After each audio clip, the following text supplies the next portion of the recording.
Okey semua, so memandangkan cikgu nak make sure kita habis kita punya syllabus. So dekat sini kita akan ulang kaji balik. Okey, cikgu akan send rakaman dalam group, and then cikgu akan ajaklah the next topic supaya lebih cepatlah nanti kan bila dalam kelas kita dapat lebih lajulah. Okey. So kita ulang kaji balik. Okey. Untuk bab 6 jadual berkala yang depan ni. Okey, so kita tengok pengenasan unsur. Okey, so kita tahu waktu bab 5 kita belajar tentang jirim. Okey, dalam jirim tu okey dia ada jisim dan memenuhi ruang. Okey. So jirim-jirim ni pula dalam dia terdiri daripada zarah-zarah yang kecil, okey, yang kita panggil dia sebagai atom. Ni yang bulat-bulat lah. So atom ni kita tak boleh nampak dengan mata, okey. And then kita hanya boleh tengok dia di bawah mikroskop elektron. So saiz dia dianggarkan, okey, lebih kurang macam sebiji limau ni dengan kita punya bumi. Macam itulah. Okey, itu adalah anggaran saiz atom. Okey. And then so kita tengok kepada atom dan juga molekul. Okey, so kita tengok atom. Okey, apa yang ada dalam atom? Okey, atom ni dia terdiri daripada proton, elektron dan juga neutron. Okey, so cara nak ingat dia adalah pen. Okey, pen. Okey, so dalam ni ada proton, elektron dan juga neutron. Okey, so proton adalah zarah-zarah yang bercas positif. Okey, elektron adalah zarah yang bercas negatif. Dan neutron adalah zarah-zarah yang tidak bercas, maksudnya dia neutral. So proton dan juga neutron ini adalah nukleus kepada atom. Okey, ni nampak ni. Okey, proton dan juga neutron adalah nukleus kepada atom. Tengah-tengah ni nampak ni. Sama jugalah macam nukleus dalam kita punya sel kan. So atom pun ada dia punya nukleus dia. Okey. And then bila gabungan antara dua atom ni kita akan panggil dia sebagai molekul. Okey. Satu ni nama dia adalah atom, kalau satu nama dia atom, kalau dua nama dia adalah molekul. Okey.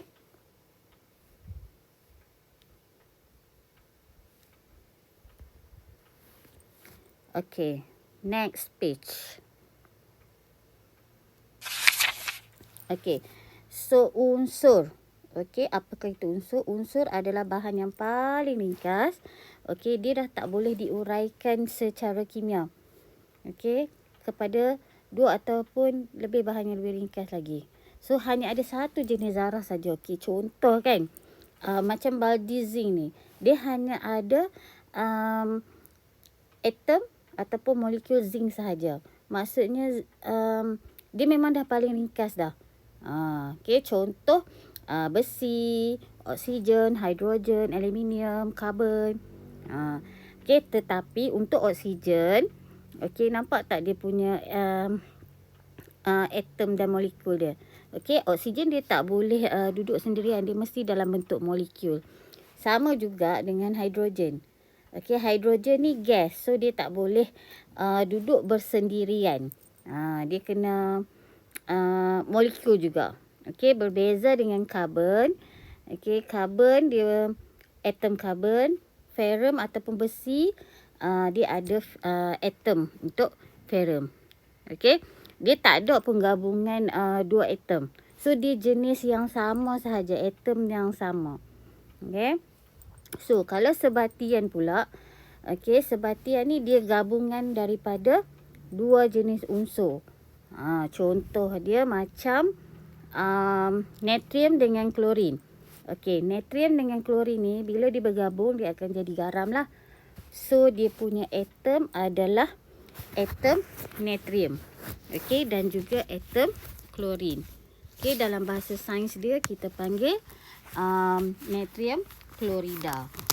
Okey, and then untuk cengkerang pula, cengkerang tak kisahlah kerang ke apa. Okey, yang ni memang dalam ni ada unsur kalsium, oksigen dan juga karbon. Okey, kalau gula dia ada CHO, maksudnya karbon, hidrogen dan oksigen. So maksudnya dia akan ada atom karbon, dia akan ada atom hidrogen, contohkan hidrogen dekat sini, dan dia akan ada atom oksigen. Okey, dekat sini. Sini ni karbon, yang tadi ni karbon. Okey, let's say karbon lah sini. Okey. So dia akan jadi macam tu lah molekul dah. Okey. Dan semua unsur ni, okey, semua unsur ni, okey, unsur ni akan dimasukkan ke dalam jadual berkala. Okey, siapa yang buat jadual berkala ni? Okey, seorang saintis lah. Okey, dia telah buat jadual berkala ni. And then disusun semua unsur yang terdapat dalam kerak bumi. And disusun dalam bentuk jadual berkala, and then dipecahkan setiap unsur ni kepada logam, separuh logam dan bukan logam. Okey, logam di kawasan sini. Okey, bukan logam di kawasan sini dan juga separuh logam di bahagian tengah-tengah ni. Okey, hujung ni adalah kawasan gas nadi. Gas nadi maksudnya gas tu dia tak reaktif. Contoh dia helium, neon, argon, krypton, xenon, radon. Apa ni bawah ni tak nampak. Tengok dalam kamu punya buku teks. And then at least kamu hafal 3. Okey, contoh helium, neon dan juga argon. Hafal 3 ni. Okey. Okey, next adalah okey, kita tengok ciri-ciri logam dan bukan logam. Okey, yang ni adalah unsur unsur. Unsur kita kelaskan kepada 2, iaitu logam dan juga bukan logam. Okey. Unsur ni lah tadi yang ada dalam jadual berkala tu. Okey, so kita tengok beza dia. Okey. Dari segi kekilauan, okey. Kita ambil satu contoh lah, okey, besi ataupun aluminium apa-apa logam lah, okey. So, maksudnya dia lebih berkilau. Compare dengan bukan logam, dia pudar. Okey. Mulur, okey, mulur ni maksud dia kamu boleh tarik dia. Besi ataupun apa-apa logam kamu boleh tarik dia. Okey, kalau bukan logam dia akan rapuh lah. Okey, boleh tempa, logam boleh tempa, ikutlah kamu nak bentuk apa pun. Okey, bukan logam tak boleh ditempa. Okey, logam ni lebih kuat, bukan logam lemah. Okey, logam boleh mengkonduksi elektrik, bukan logam tak boleh. Okey, kecuali karbon lah, karbon ni dia lemah. Okey, haba, logam adalah konduktor haba yang baik. Okey, bukan logam lemah. Okey, ketumpatan logam lebih tinggi, bukan logam rendah.